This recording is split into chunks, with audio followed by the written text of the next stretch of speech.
Welcome to our video lesson. Now we will talk about ducks.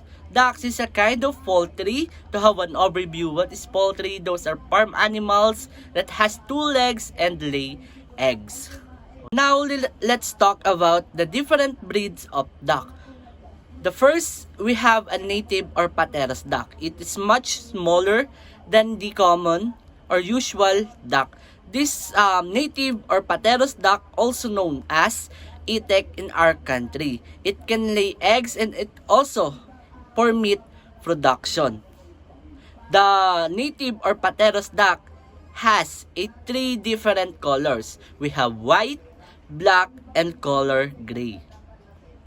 Next, let's talk about Muscovy duck. When we say Muscovy duck or also known as bibe, this Muscovy duck or breeds of duck is a dual purpose.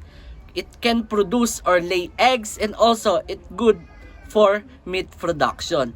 The Muscovy duck range the color of white and black, and also the difference of Muscovy duck from other ducks, it has a color red beside of or around the eye. Third, we have a Peking duck. Peking duck is also breed of ducks that produce high quality of meat and also it can lay eggs. Peking duck, these are the breeds of duck that usually served in the Chinese restaurant for their dish.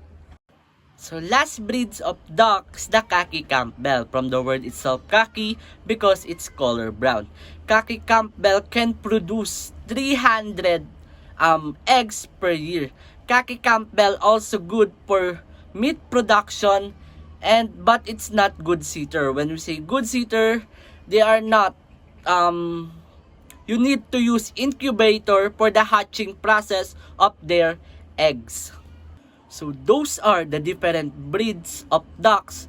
We have native or pateros duck, Muscovy duck, and Peking duck, and last, the Khaki Campbell.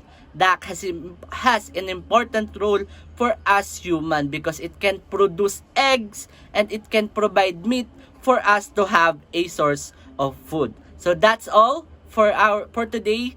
Thank you everyone.